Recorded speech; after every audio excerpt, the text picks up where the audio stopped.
और आज की हमारी इस डीप डाइव का विषय यही ऐतिहासिक पहेली है। हमारे सामने जो सोर्स मटेरियल है वो है भारत का blueprint, the constitution quiz game नाम का एक बेहद दिलचस्प प्रेजेंटेशन। आज हम ये समझने की कोशिश करेंगे कि भारत का संविधान न केवल वकीलों के लिए लिखी गई कोई उबाऊ किताब नहीं है। हाँ, लोगों को अक्सर यही लगता है। हाँ, बल्कि ये एक बिखरते हुए उपमहाद्वीप को शून्य से बनाने की सबसे असाधारण इंजीनियरिंग है। देखिए, ये जो पृष्ठभूमि आपने बताई ना, हम्म। ये समझना बहुत ही आवश्यक है। मतलब अक्सर लोग जब संविधान के बारे में पढ़ते हैं तो वे केवल अनुच्छेदों और कानूनी धाराओं में उलझ कर रह जाते हैं। बोरिंग डिटेल्स में। बिल्कुल।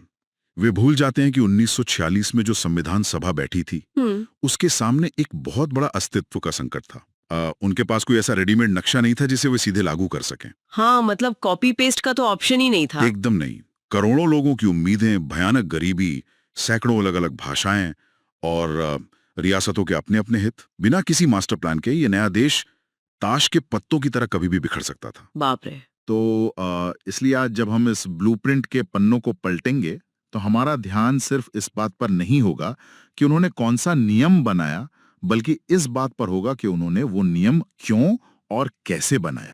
ये बहुत ही जरूरी पॉइंट है। और इसी क्यों और कैसे की शुरुआत होती है उस टीम से जिसे ये असंभव सा काम सौंपा गया था। तो हमारे सोर्स के पहले हिस्से में दी असेंबली का जिक्र है। कैबिनेट मिशन के तहत संविधान सभा बनी, पर इसमें जो सबसे दिलचस्प आंकड़ा मुझे लगा वो है सीटों की संख्या। कुल 389 सीटें। हाँ, 389। अब जब मैं इस संख्या को देखती हूँ ना, तो ये कोई सामान्य राउंड फिगर तो लगता नहीं है। नहीं, बिल्कुल नहीं। ये कोई लकी नंबर तो था नहीं। ये एक बहुत ही नपातुला गणित लगता है। मतलब 292 सदस्य ब्रिटिश प्रांतों से, 93 रियासतों से और 4 विशेष कमिश्नरी क्षेत्रों से। ऐसा लगता है जैसे एक विशाल जिगसॉ पजल को सॉल्व किया जा रहा हो। क्या हम इस 389 के गणित के पीछे की असली रणनीति को डिकोड कर सकते हैं? बिल्कुल कर सकते हैं। देखिए, ये संख्या उस समय के भारत के शक्ति संतुलन का सबसे सटीक उदाहरण है। अच्छा। हाँ, 389 का आंकड़ा यूं ही हवा से नहीं निकाला गया था। इसका एक गुरु मंत्र था। ये तय किया गया कि लगभग हर 10 लाख की आबादी पर एक प्रतिनिधि होगा। ओके, मतलब पॉपुलेशन के हिसाब से। हाँ, लेकिन जैसा कि आपने 93 रियासतों का जिक्र किया, ये सबसे चुनौतीपूर्ण हिस्सा था। हाँ, क्योंकि राजा तो अपनी सत्ता छोड़ना नहीं चाहेंगे ना। बिल्कुल सही कह रही हैं आप। ये वो राजा और महाराजा थे जिनके पास अपनी खुद की सेनाएं थीं, अपने अलग कानून थे। उन्हें इस लोकतांत्रिक व्यवस्था में शामिल होने के लिए राजी करना एक तरह से बहुत बड़ी कूटनीतिक सौदेबाजी थी। अगर इन 93 सीटों का प्रावधान न होता तो भारत दर्जनों छोटे छोटे टुकड़ों में बंट जाता। सच में? और दूसरी तरफ ब्रिटिश प्रांतों की 292 सीटें थी, जहां सीधे तौर पर चुनाव के माध्यम से लोग आए थे। तो ये 389 की संख्या असल में एक बिखरे हुए देश को एक धागे में पिरोने का पहला कदम था। मतलब ये सिर्फ एक असेंबली नहीं थी, बल्कि एक बहुत बड़ा समझौता था। बिल्कुल। लेकिन एक तरफ हम लोकतंत्र की नींव रख रहे हैं और दूसरी तरफ राजाओं को भी साथ बैठा रहे हैं। इसी से जुड़ा एक बहुत ही पेचीदा सवाल मेरे दिमाग में आ रहा है। पूछिए। जब 9 दिसंबर 1946 को इस टीम की पहली बैठक हुई, तो सभा का पहला अध्यक्ष डॉक्टर सच्चिदानंद सिन्हा को बनाया गया। हाँ। और वो भी बिना किसी चुनाव के। अब देखिए, हम एक स्वतंत्र और लोकतांत्रिक देश बनाने जा रहे हैं और हमारी शुरुआत ही एक ऐसे नेता से हो रही है जिसे वोट देके नहीं चुना गया। क्या एक लोकतंत्र की शुरुआत बिना चुनाव के होना थोड़ा अजीब नहीं है? पहली नजर में ये एक विरोधाभास लग सकता है, लेकिन अगर हम उस दिन की परिस्थिति को समझे ना, तो ये एक बहुत ही सोची समझी रणनीतिक चाल थी। वो कैसे?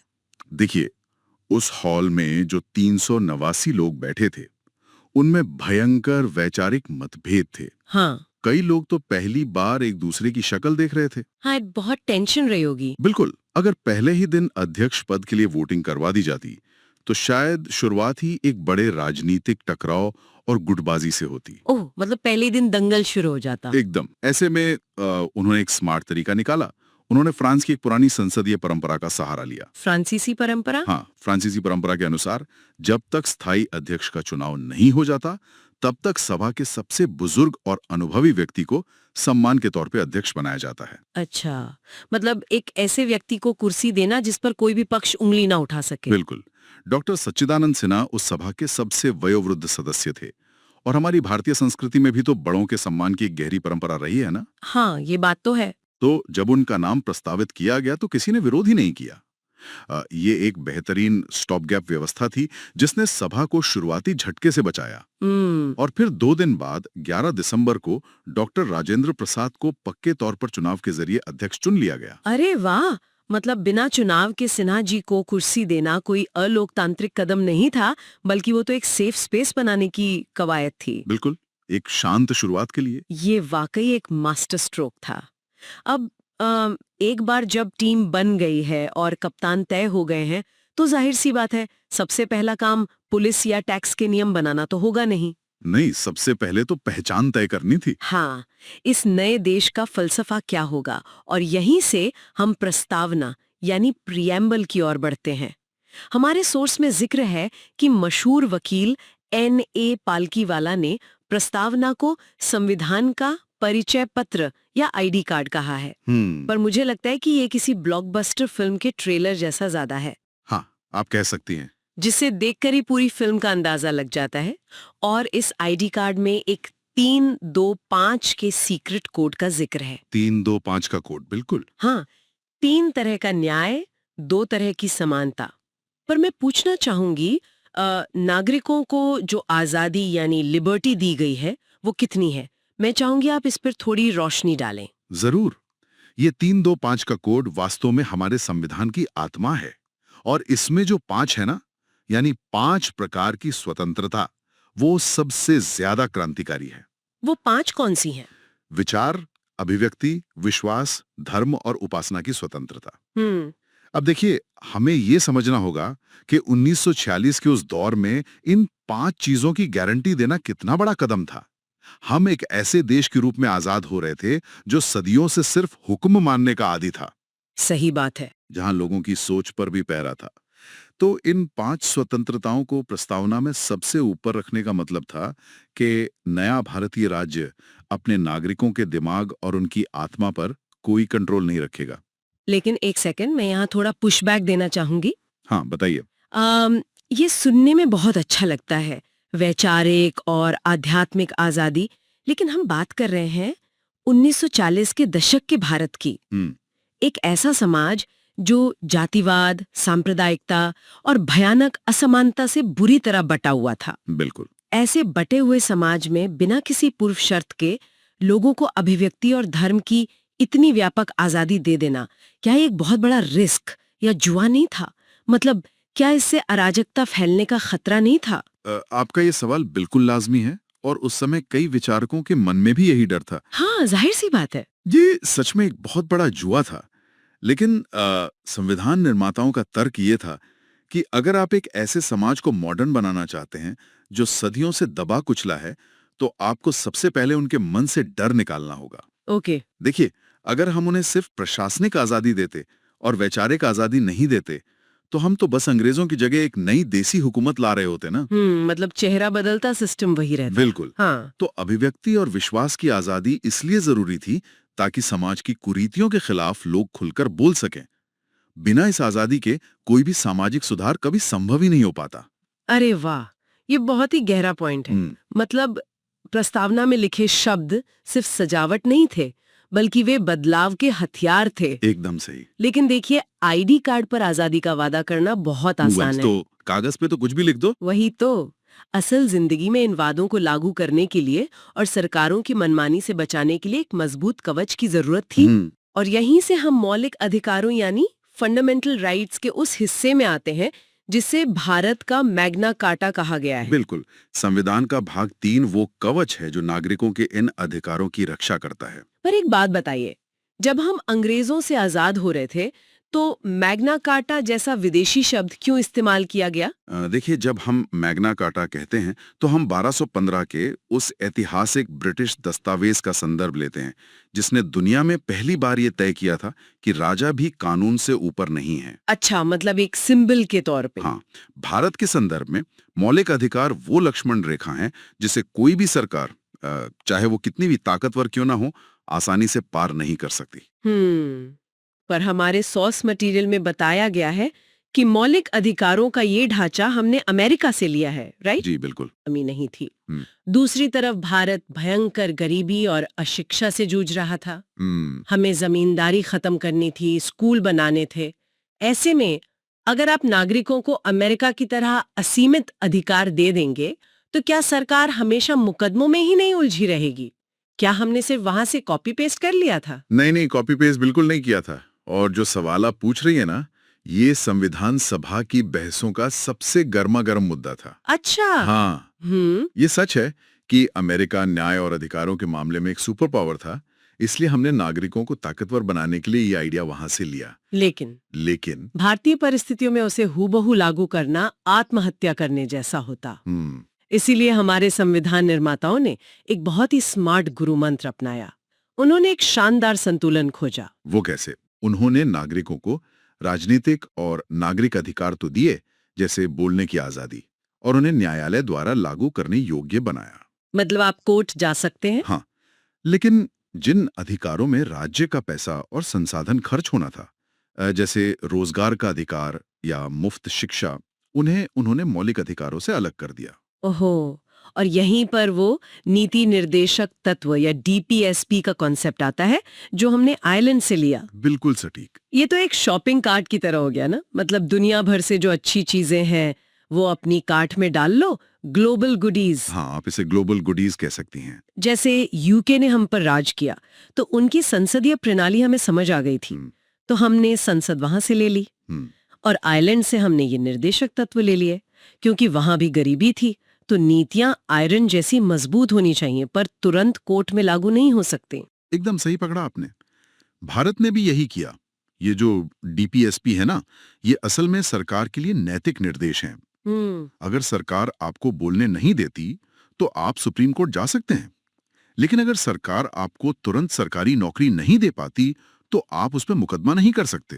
क्योंकि ये गरीब देश रातों रात सबको सब कुछ नहीं दे सकता। बिल्कुल। ये अधिकारों और राज्य की क्षमता के बीच एक बहुत ही परिपक्व बैलेंस था। ये वाकई बहुत ही गहरी सोच थी। चलिए, अधिकार तो मिल गए, लेकिन एक ऐसे मुद्दे पर आते हैं जिसने शायद सबसे ज्यादा कंफ्यूजन पैदा किया होगा। कौन सा? ये देश इतना विशाल है, अधिकारों और शक्तियों का बंटवारा केंद्र और राज्यों के बीच कैसे होगा? मतलब अगर कल को केंद्र और राज्य में झगड़ा हो जाए तो असली बॉस कौन है? हमारे सोर्स में केसी वेयर का जिक्र है, जिन्होंने भारतीय संविधान को अर्धसंघीय या क्वासी फेडरल कहा है। हाँ, उन्होंने यही कहा था। मतलब आधी टीम आधा कैप्टन। ये तो किसी खेल में कंफ्यूजन पैदा करने वाला नियम लगता है। राज्यों को पूरी पावर क्यों नहीं दे दी गई? देखिए, ये कंफ्यूजन नहीं था, बल्कि ये उस दौर के सबसे बड़े डर का इलाज था। डर? कैसा डर? जब संविधान लिखा जा रहा था ना, तब देश के विभाजन का खून खराबा सबके सामने था। ओहो हाँ, 1947। बिल्कुल। तो संविधान निर्माताओं के मन में ये खौफ बैठ गया था कि अगर राज्यों को अमेरिका की तरह पूरी छूट दे दी गई तो कुछ ही सालों में भारत के फिर से टुकड़े टुकड़े हो जाएंगे। कोई भी राज्य उठकर अलग देश मांगने लगेगा। एग्जैक्टली। इसलिए उन्होंने एक ऐसा मॉडल चुना जो सामान्य दिनों में तो राज्य और केंद्र के बीच पावर शेयर करे, ओके। लेकिन मुसीबत या संकट के समय केंद्र सरकार असली कैप्टन बन जाए। अच्छा, और यही वजह है कि उन्होंने कनाडा के मॉडल को चुना। जी हाँ, ये कनाडा से लिया गया एक स्मार्ट लॉजिक था। कनाडा का मॉडल इस बात की गारंटी देता है कि जब देश की एकता या सुरक्षा पर कोई खतरा आए तो केंद्र के पास आपातकालीन शक्तियां आ जाती हैं। तो इमरजेंसी में सेंटर बॉस बन जाता है। बिल्कुल। सामान्य दिनों में राज्यों को विकास की पूरी आजादी दी गई, लेकिन ये पक्का किया गया कि कोई भी राज्य देश से अलग ना हो सके। ये तो बहुत ही प्रैक्टिकल है। मतलब शांति के समय सब दोस्त हैं, लेकिन संकट के समय एक ही लीडर की बात मानी जाएगी ताकि देश सुरक्षित रहे। सही कहा। लेकिन मेरे दिमाग में अब एक आखिरी और बहुत बड़ा सवाल आ रहा है। बताइए। जो नियम 1940 और 50 के दशक में लिखे गए, मतलब बैलगाड़ी और टेलीग्राम के युग में, वे आज के स्मार्टफोन और एआई के युग में कैसे चलेंगे? अगर ये पुराने नियम भविष्य में काम ना आए तो क्या होगा? क्या फोन की तरह संविधान को भी अपडेट किया जा सकता है? बहुत ही बेहतरीन सवाल है ये। देखिए, उनकी सबसे बड़ी खूबी यही थी कि वो खुद को सर्वज्ञानी नहीं मानते थे, था कि आगे बदलाव की जरूरत पड़ेगी। बिल्कुल। वे जानते थे कि कोई भी दस्तावेज हमेशा के लिए परफेक्ट नहीं हो सकता। इसीलिए उन्होंने संविधान में एक सॉफ्टवेयर अपडेट का फीचर डाला। ओहो, जिसे हम अनुच्छेद 368 यानी आर्टिकल 368 के तहत संविधान संशोधन कहते हैं। और ये आइडिया हमने दक्षिण अमेरिका से लिया है, राइट? जी बिल्कुल, क्योंकि दक्षिण अफ्रीका के मॉडल से हमने सीखा कि फ्री में कुछ नहीं बदलता, मेहनत लगती है। हमारे सोर्स में इसे रबर और लोहे का मिश्रण कहा गया है। अब ये मुझे थोड़ा कंफ्यूजिंग लगा। क्यों? मतलब लचीला भी है और कठोर भी है। एक ही चीज रबर और लोहा दोनों कैसे हो सकती है? देखिए, इसे इस तरह समझते हैं, संविधान के कुछ हिस्से रबर की तरह हैं। ओके, मान लीजिए किसी राज्य का नाम बदलना है या राज्यों की सीमाएं बदलनी है, अच्छा, तो इसके लिए संसद को सिर्फ साधारण बहुमत चाहिए होता है। मतलब आसानी से बदल सकते हैं। हाँ, ये बहुत ही आसान प्रक्रिया है, ताकि समय के साथ छोटी मोटी चीजें रबर की तरह खींचकर एडजस्ट हो सकें। तो ये हो गया रबर वाला हिस्सा। और लोहा क्या है? लोहा वो मूल ढांचा है जिस पर यह पूरा देश टिका है। मान लीजिए कोई सरकार केंद्र और राज्यों के बीच की जो शक्तियों का बंटवारा है उसे ही खत्म करना चाहे, या कोई अपनी मनमानी करना चाहे? बिल्कुल, तो इसे बदलने के लिए सिर्फ बहुमत काफी नहीं है। इसके लिए संसद में विशेष बहुमत चाहिए और साथ ही देश के आधे से अधिक राज्यों की विधानसभाओं से भी उसे पास करवाना होगा। बाप रे, ये तो बहुत मुश्किल है। यही तो बात है, ये इतना मुश्किल है कि कोई भी अकेली सरकार अपनी मनमानी से इस देश के बुनियादी उसूलों को नहीं तोड़ सकती। वो लोहे की तरह कठोर है। अरे वाह, ये सच में जीनियस है। मतलब अगर आपको समय के साथ चलना है तो ये रबर की तरह फ्लेक्सिबल है, लेकिन अगर कोई इस ब्लूप्रिंट की नींव ही उखाड़ना चाहे तो ये लोहे की दीवार बन जाएगा। तो को बात भी प्रासंगिक है। अगर हम इस पूरी चर्चा को समेटे ना, तो एक बात बिल्कुल शीशे की तरह साफ हो जाती है। वो क्या? यही कि भारतीय संविधान कोई पुरानी उबाऊ किताब नहीं है। 389 लोगों की उस टीम ने मिलकर एक ऐसा स्मार्ट मास्टर मैप तैयार किया जिसने दुनिया भर के बेहतरीन आइडियाज को हमारी जमीनी हकीकत के हिसाब से ढाला। बिल्कुल। चाहे वो प्रस्तावना में आजादी का वादा हो, अमेरिका और आयरलैंड के मॉडल्स का मिक्सचर हो, या फिर कनाडा की तर्ज पर एक मजबूत केंद्र हो। और सबसे बढ़कर ये रबर और लोहे का जो लॉजिक है ना, ये इसे हर सदी के लिए तैयार रखता है। मैं पूरी तरह सहमत हूँ। इस डीप डाइव ने आज वाकई इस ब्लूप्रिंट को देखने का नजरिया बदल दिया है। लेकिन जाते जाते एक विचार है जो मेरे मन में आ रहा है, जिस पर मैं चाहूंगी कि सभी गहराई से विचार करें। देखिए, हमने प्रस्तावना के उस सीक्रेट कोड में 5 तरह की स्वतंत्रताओं के बारे में जाना, विचार, अभिव्यक्ति वगैरह, हाँ, जो उस समय जरूरी थी। लेकिन आज हम डिजिटल और आर्टिफिशियल इंटेलिजेंस के युग में जी रहे हैं। बिल्कुल। जरा सोचिए, अगर आज हमें इस संविधान में एक 6वें प्रकार की आजादी जोड़नी हो तो वो क्या होगी?